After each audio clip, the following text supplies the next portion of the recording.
The call light in room 7 had been blinking for 11 minutes when the screaming started. Nurse Lena Farrow was halfway down the east corridor of St.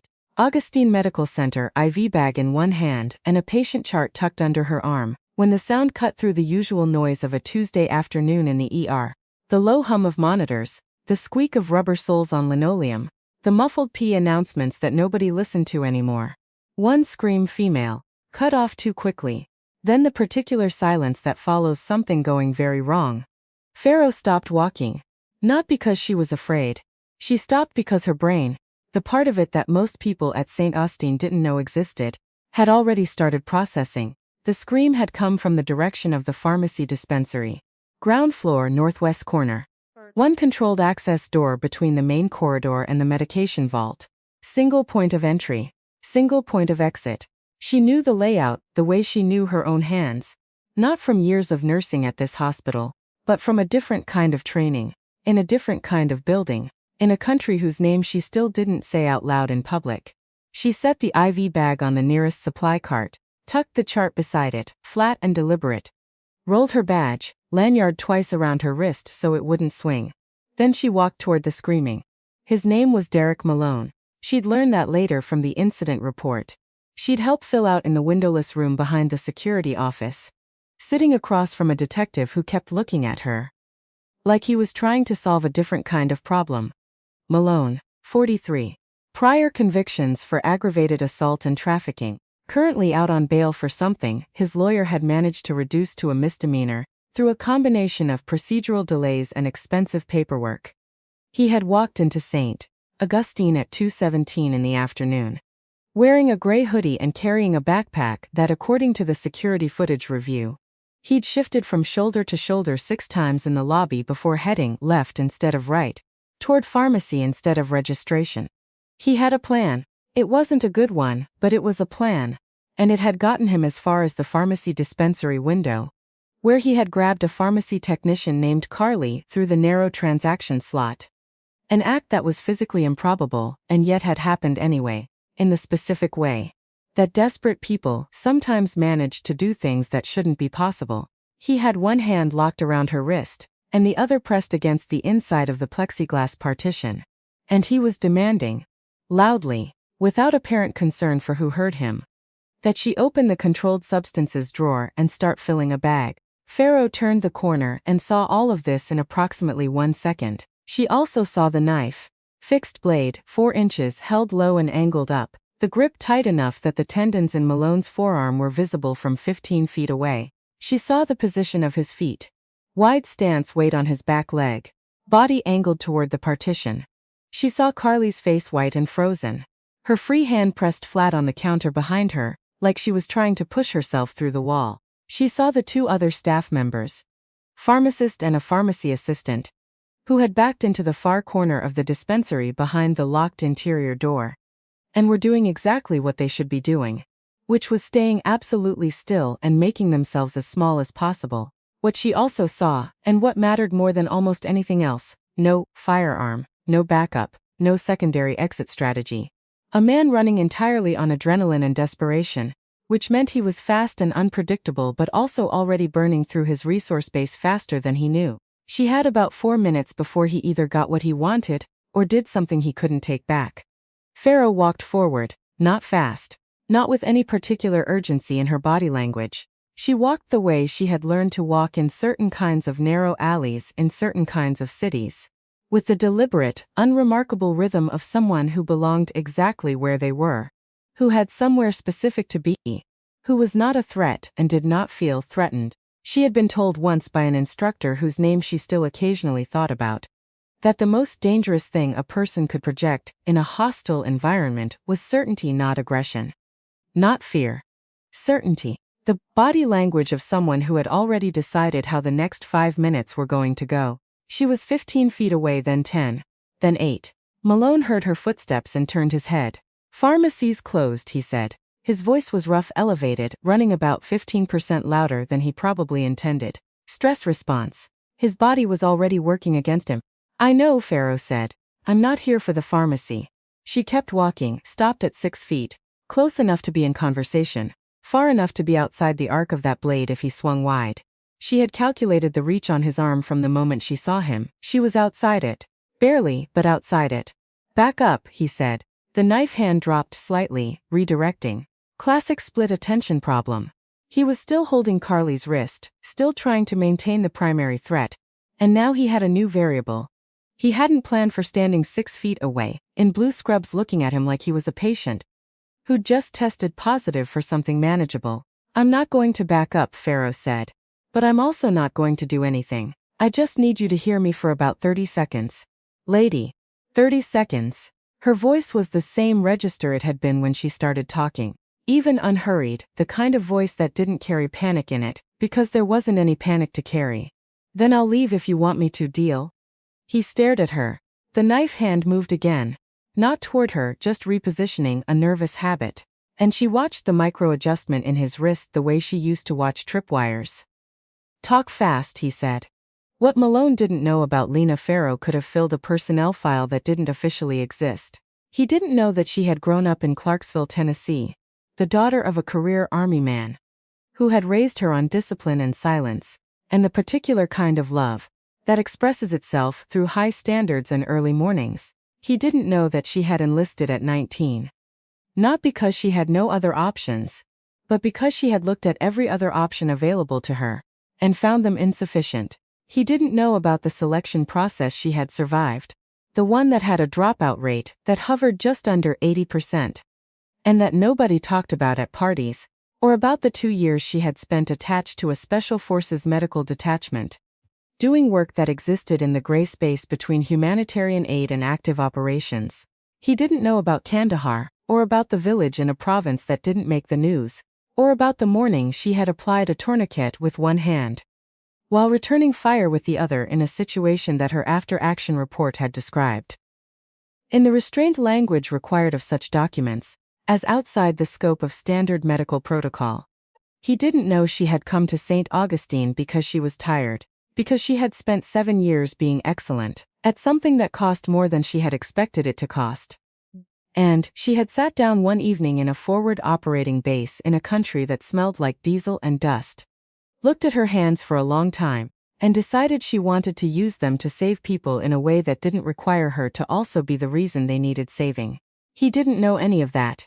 He saw a woman in her early 30s with dark circles under her eyes, and a stethoscope and a hospital badge that said Pharaoh LRN. He saw someone who should, by any reasonable measure, be backing away from him very quickly. He had no framework for what she actually was. There are 2 ways this goes, Pharaoh said. Hands were visible. Slightly raised, relaxed, palms forward. Not surrender, just the universal body language of non-threat. You've already thought about both of them. Malone's jaw tightened. You don't know what I've thought, you're right. But I know what the building looks like right now. She let a beat of silence sit between them. Security sealed the main entrance. They did it 60 seconds after the first alert, which means they've called the police. Which means there are units 3 to 5 minutes out. And they are going to come in with people who are not going to try to have a conversation with you. It was partly true. Security had almost certainly sealed the entrance. The rest she was constructing, from what she knew about standard protocol.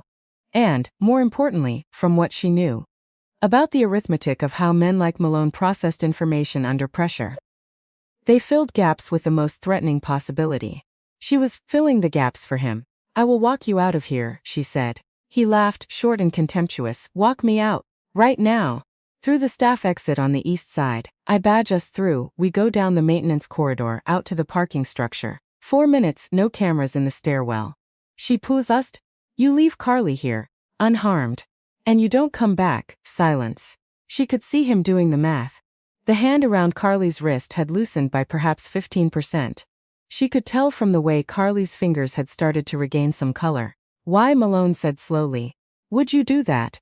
Because I have 3 patients in this building who need to go home tonight. So does Carly. So do the 2 people in the back of that room. Pharaoh's voice stayed level. I'm not interested in a situation. I'm interested in everyone walking away. It was again, partly fabricated. There was no staff exit on the east side that she could badge him through without triggering a secondary alarm. There was a maintenance corridor, but it dead-ended at a utility room that locked from the inside. She wasn't going to walk him out. She was going to walk him somewhere specific. Somewhere she had already chosen. And what happened there was going to happen on her terms. What she needed was for him to let go of Carly first. She watched his face. Watched the calculation moving behind his eyes. The specific look of a man whose plan had stopped working, and who was trying to figure out whether this new option was a trap or a lifeline. She had seen that look before. In a mud-walled room in a country far from here. She had sat across a table from a man with that exact expression, and had known with the cold precision of experience, exactly what he was going to do next. "Let her go," Pharaoh said. "Right now, and I'll take you out." The hand released. Carly didn't move for a full second, as if she didn't trust what had just happened. Then, she stepped back one step and then another, until she was behind the pharmacist in the corner, and Pharaoh watched her go in her peripheral vision without shifting her gaze from Malone. "Okay," he said. The knife was still in his hand but lower now, the edge of his body language changing from threat to something more like negotiation. "Okay, show me." "Follow me," Pharaoh said. "Stay close. Don't talk." She turned her back on him. This was by any conventional standard not the thing you were supposed to do. You did not turn your back on a man with a knife. But Pharaoh knew something about that moment that most people didn't, which was that turning your back on someone done correctly, with full deliberateness, and without a trace of hesitation, communicated something that no amount of defensive posturing could communicate. "I am not afraid of you because you are not the most dangerous thing I have encountered today, and we both need to be somewhere else." Malone followed her. The east corridor of St. Augustine Medical Center at 2:24 on a Tuesday afternoon was quiet in the particular way that a building goes quiet when the people inside it know something is wrong, but don't know how wrong. Doors were closed to staff, who had gotten the silent alert on their phones, were behind them. The overhead lights were the same institutional fluorescent, they always were, humming at a frequency just outside comfortable human hearing, and Pharaoh walked beneath them with the knife at her back, and the sound of Malone's breathing behind her, and the very specific kind of focus that settles into a person when everything non-essential has been stripped away. She was counting doors on her left. 1. Supply closet locked. 2. Staff restroom occupied. She could see the light under the door.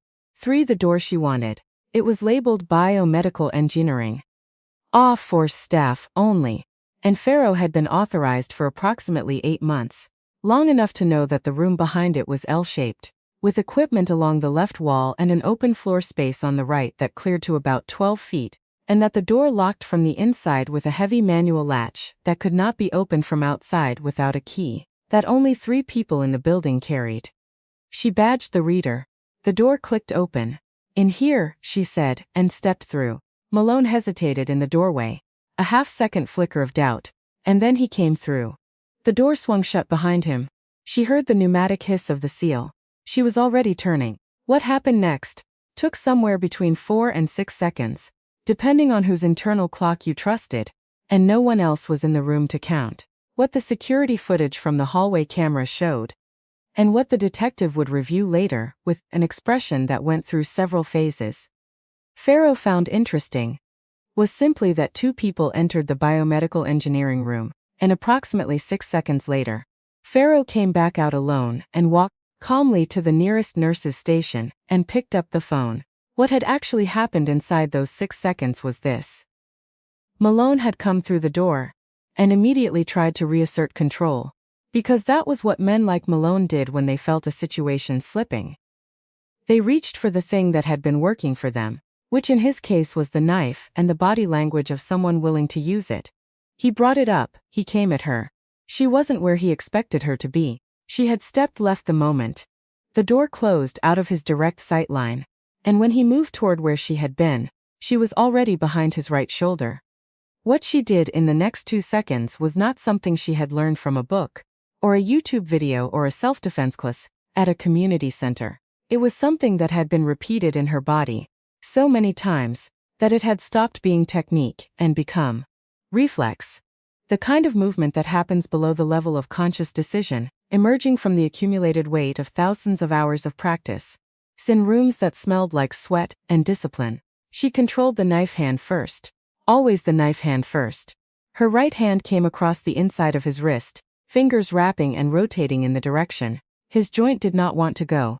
applying pressure in a vector that caused the hand to open involuntarily.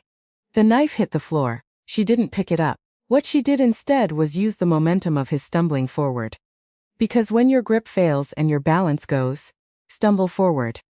Every time without exception.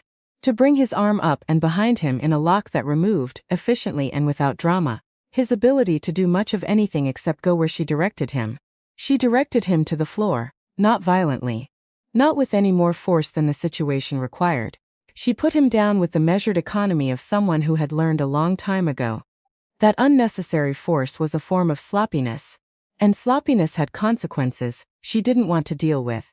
Malone hit the floor and stayed there, partly from the shock of having gone from threat to grounded in under 4 seconds.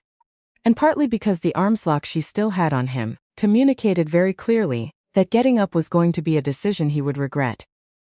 "Don't move," Farrow said. Her breathing was unchanged. He didn't move. She reached up to the equipment shelf above her, found the roll of medical-grade tape she'd noticed during her first week working this corridor.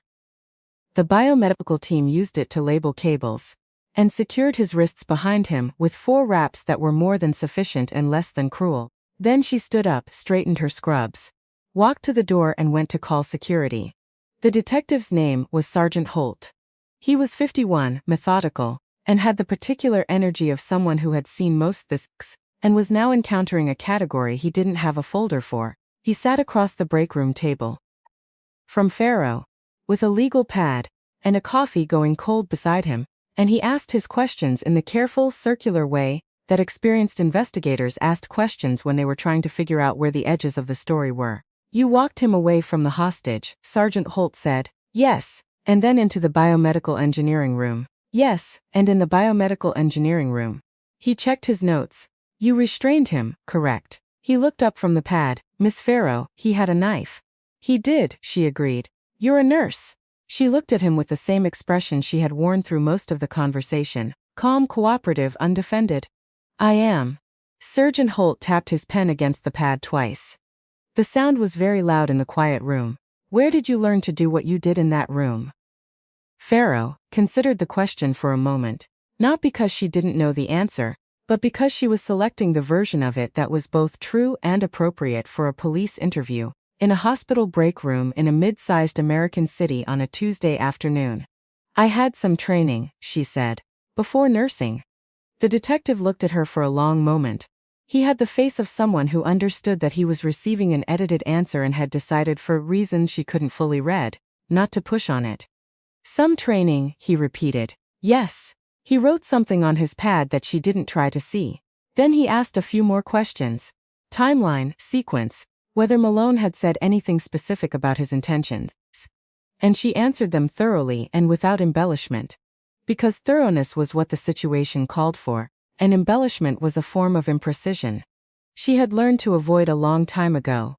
When Sergeant Holt was done, he stood up, shook her hand with the firm grip of someone who had recalibrated their initial assessment partway through the meeting, and told her she was free to go back to her shift.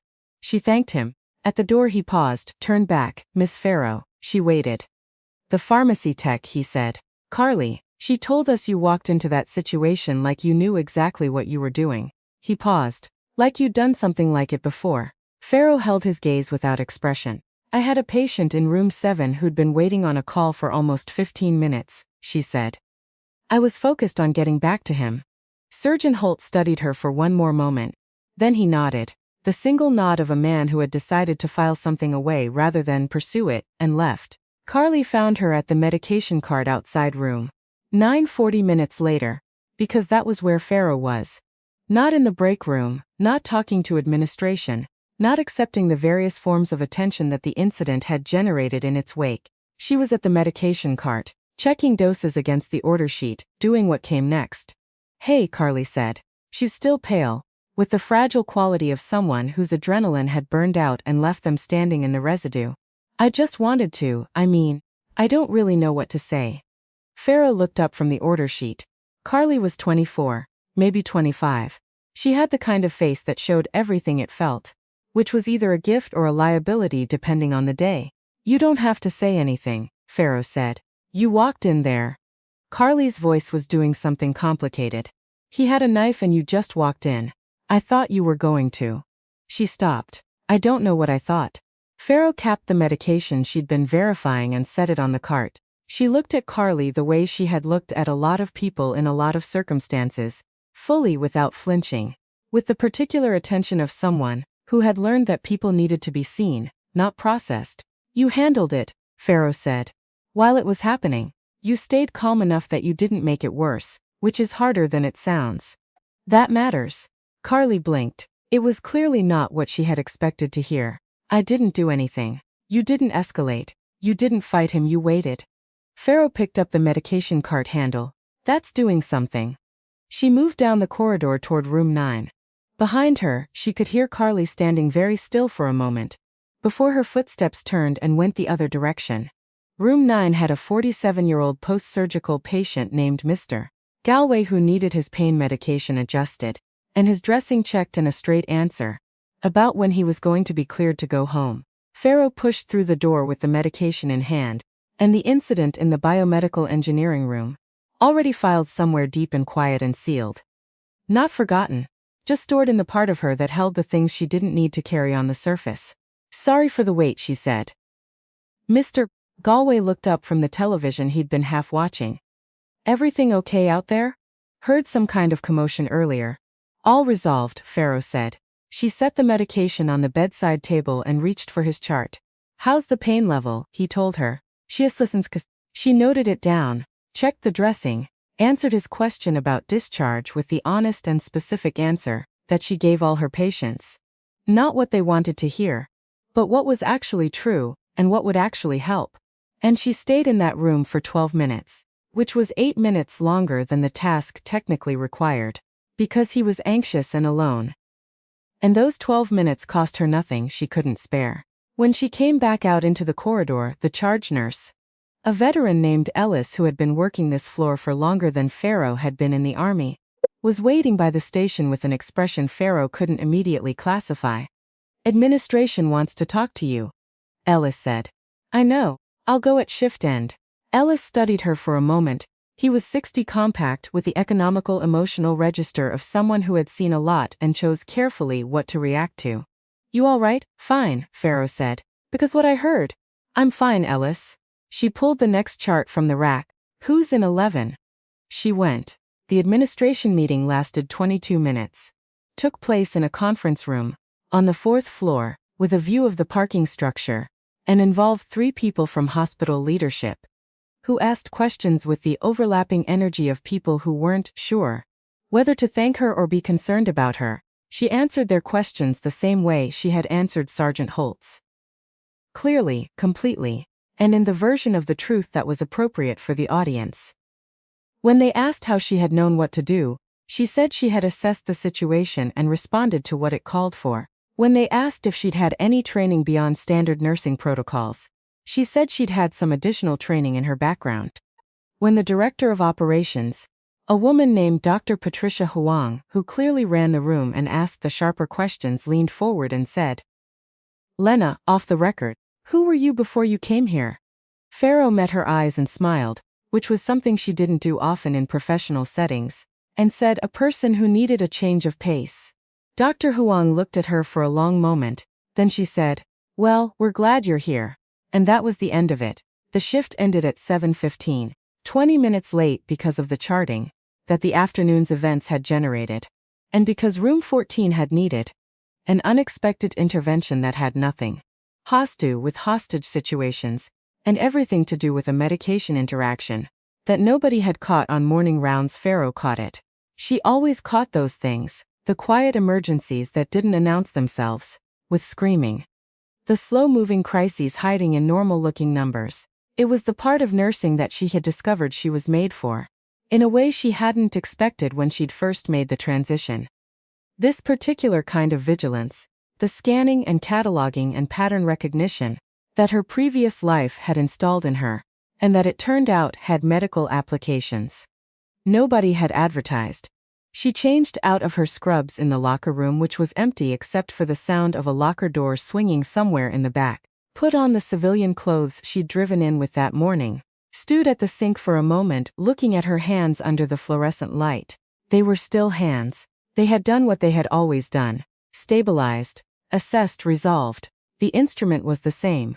The context was different. She dried her hands, picked up her bag, and walked out through the staff exit into the evening air, which was cooler than the day had been, and smelled like the first edge of autumn. Leaves just beginning to turn. The particular smell of seasons changing, that she had always found ground, even in years when the ground had felt uncertain. Her car was where she'd left it. She drove home the same way she always drove. Alert, unhurried. Taking the route that gave her 15 minutes rather than 10, because the extra 5 minutes of transition time mattered, had always mattered. The decompression between what work required of her and what the rest of her life required. She made dinner, something simple, ate it at the kitchen table, with a book open beside her plate, a novel she'd been working through for the past 3 weeks, and the evening settled around her in the ordinary way of evenings. Nobody called. Nobody needed anything. The world was quiet. She read until 10, then put the book down and sat for a moment in the stillness of her apartment, in the city she had chosen for its anonymity and its good hospital, and its proximity to the kind of ordinary life she was still in some ways learning how to inhabit. The kind of life where the days were made of call lights and patient charts and medication schedules, and the slow, honest work of keeping people alive in the particular way that nurses kept people alive. Present, unglamorous, essential, largely unremarked. It was the life she had built on the other side of the one she'd left. She had not left that other life easily, and she did not think about it carelessly. It was there in the room she kept sealed, and she knew its weight and its dimensions and what it had asked of her and what she had given. But this was also true. When the sound had cut through St. Augustine's east corridor that afternoon, one scream, female, cut off too quickly. She had not needed to think about what to do. She had not needed to reach for anything external or remind herself of anything or calculate. She had simply moved toward it, with the certainty that she had been told. Once was the most dangerous thing a person could project. And she had walked back out. She turned off the kitchen light and went to bed. Tomorrow the morning shift started at 7. And there were 3 patients whose charts she'd been thinking about on the drive home. And somewhere in the building there was always something that needed someone who knew how to look at it without flinching. She was good at that, she had always been good at that,